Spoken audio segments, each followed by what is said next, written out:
Er is 200 kilo af. Ja. Nou, hoe heb je dat voor elkaar gekregen? Ik heb een maagoperatie gehad, waarbij ze mijn maag verkleind hebben. En de tweede operatie hebben ze mijn darmen ingekort. Waardoor, want in het eerste gedeelte van je darmen worden de meeste vet en suikers opgenomen. Ja, nou heb ik dat gewoon, dat vervloeit heel makkelijk nu. Ja, en sommige mensen roepen dan van, waarom doe je dat dan? Maar dat heeft ook toch gewoon te maken met de gezondheid, hè? Ja, ik had gewoon echt zwaar overgewicht en ik kreeg slaapapneu, een slaapziekte. Ja, dat was gewoon, het was niet meer gewoon gezond om te werken. Nee.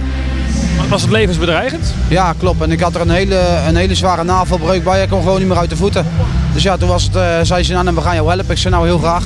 Ja, je kan veel meer bewegen, hè? En dat verwachten de mensen nog. Kijk, voorheen was zo één massief blok en ik moest mijn liedjes zingen en klaar. Ja, nou kan je ook langzamerhand een beetje met bewegen en zo. Ja, je merkt het zelf ook wel dat het leuker is voor jezelf ook. Je zit letterlijk en figuurlijk beter in je vel. Ja, in het beetje vel wat we nog hebben zitten we zeker beter in, ja. Hey, we zijn vandaag in de Hoorn, vlak bij de kermis. Nou kan ik me herinneren van vorig jaar, ja, daar zat een reuzenrad. Ja, klopt, ja. Ja, daar hebben we de clip in 2007 opgenomen voor het reuzenrad. Ja, geweldig. Hoogtevrees, ik heb al hoogtevrees dus ik op een krant sta, maar dat was helemaal geweldig. Dit jaar gaat het over de vakantie. Ja, we wouden met een nieuwe plaat terugkomen. Het moest een feestelijk nummer zijn, een zomersnummer.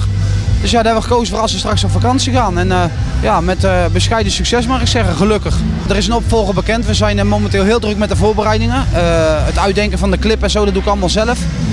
Bedenken hoe ik het allemaal hebben wil. En ja, we zijn bezig met de laatste hand te leggen aan dat we de studio in kunnen gaan, zeg maar. Heb je al een idee hoe die plaat gaat heten? Ja, maar daar mag ik nog niks over zeggen. Mijn feestnummers worden hoofdzakelijk geschreven door Ad van Hoorn. Ik kom met een idee en dan leggen we dat bij elkaar neer, dan gaan we zitten. En dan wordt dat helemaal uitgewerkt en dan komen dit soort gekke grappen en rollen eruit. En we zijn ook bezig met wat rustige nummers, luistermuziek te maken. En daar schrijf ik zelf de teksten voor. Ik vind het zelf heel leuk om feestmuziek te zingen. Ik denk dat het ook heel belangrijk is, zeker gezien de tijd.